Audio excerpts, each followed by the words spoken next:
Je vous promets que j'exagère pas du tout quand je dis que pour moi, ces deux sets Lego Star Wars sont les meilleures propositions qu'on ait eues dans la gamme pour l'année 2026. C'est super cette nouvelle arrivée de gamme. On avait vraiment avant les casques, évidemment, là ça remplace les casques. Et pour moi, c'est 100 fois mieux à plein de niveaux. On va y revenir tout au long de la review, donc restez bien jusqu'à la fin pour avoir mon avis là-dessus. Et pour moi, vraiment, c'est excellent, c'est absolument excellent. J'étais un peu mitigé au tout début quand j'ai vu les sets, honnêtement ça m'a pas effrayé, notamment le Yoda, beaucoup critique le regard, on va voir ce qu'il en est réellement dans la vidéo. Mais non, moi j'étais ni plus ni moins, j'étais un peu en mode « Oh, encore un nouveau set d'exposition » et le prix me semblait pas problématique non plus, donc on va revenir donc sur tout ça dès maintenant. On a donc le droit ici à deux références pour le lancement de la gamme avec le buste de Dark Vador et celui de Yoda. Les bustes viennent remplacer la gamme des casques, une gamme assez appréciée par les fans mais qui souffrait de deux choses importantes, l'absence de figurines et la gamme tarifaire quand même trop élevée, souvent aux alentours de 75 € en moyenne. C'était vraiment pas évident de se les procurer systématiquement. Ici, Lego semble vouloir corriger ces critiques car les bustes sont désormais proposés autour de 45 € et proposent à chaque fois, pour l'instant, une figurine. Depuis le 26 avril, on a donc le droit à celui de Dark Vador et de Yoda, mais le concept n'est pas nouveau chez Lego car déjà apparu quelques mois plus tôt dans la gamme Marvel par exemple. Sur les boîtes, on découvre donc le modèle et la figurine incluse qui correspond logiquement à la construction proposée. À l'arrière des boîtes, on découvre la fonctionnalité principale de mouvement ainsi que les dimensions finales des modèles et une illustration de référence du personnage. Avec ces boîtes pour adultes, Lego garde un ton sombre et sobre avec le fond noir.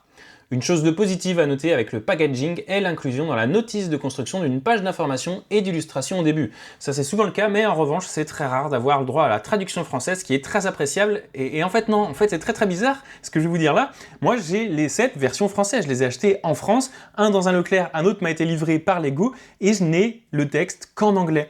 Alors qu'on a pu voir aux États-Unis par exemple, une version de ces manuels qui a une version française et la traduction française anglaise. Donc c'est très bizarre de ne pas avoir deux versions françaises ici et d'avoir uniquement la version américaine, anglaise. C'est très bizarre, donc je vous laisse me dire si vous achetez ces sets, vous avez différentes versions du manuel, mais en tout cas il y en a plusieurs qui existent. On démarre maintenant avec les figurines et ici ça va être très rapide, hein. Les figurines n'ont rien d'exclusif et sont déjà parfaites selon moi en tant que telles.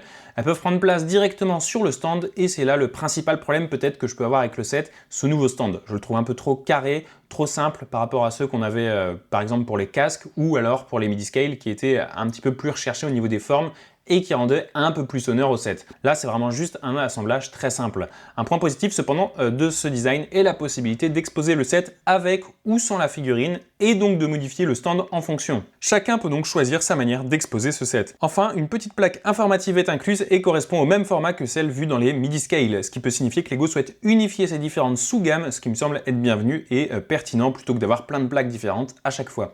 Le buste repose donc sur ce support et peut être orienté de la manière que l'on souhaite. Quant à cette construction principale, elle est selon moi très réussie. Si on commence par celle de Vador, la forme, les couleurs, tout est cohérent.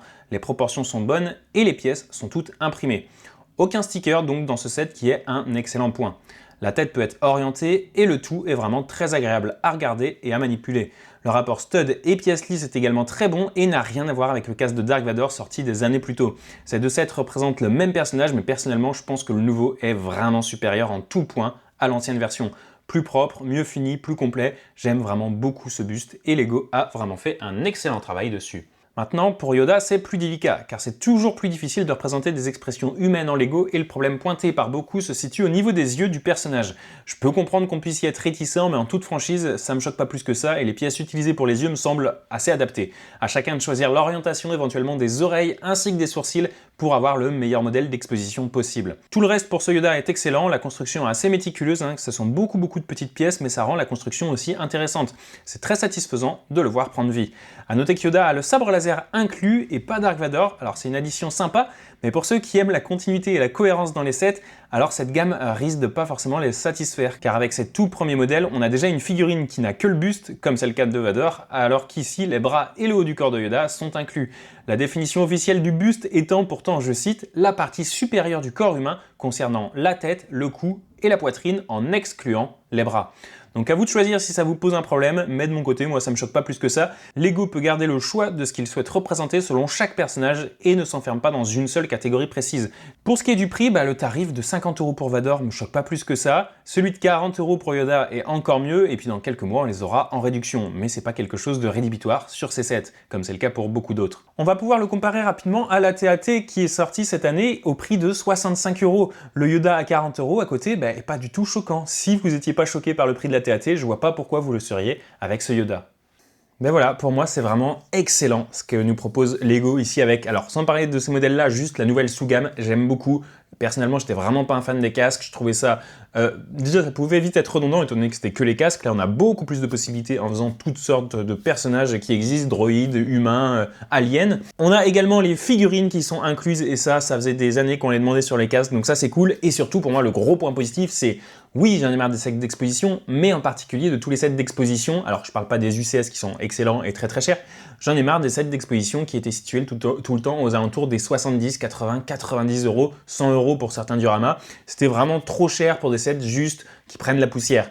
Là, on descend beaucoup en prix et ça permet de rendre ça plus accessible. Niveau rapport qualité-prix, c'est pas forcément mieux que les casques, c'est pas non plus pire, ça je pense vraiment que c'est pas le pire, mais en tous les cas, c'est juste une super proposition à un budget beaucoup plus faible. On peut avoir ces casques-là, enfin ces casques, non, ces bustes maintenant, pour 40 €, pour 50 €. Est-ce que la différence de prix est justifiée d'ailleurs entre Yoda et Dark Vador ? Franchement, oui, je pense. Le Vador est quand même un petit peu plus imposant.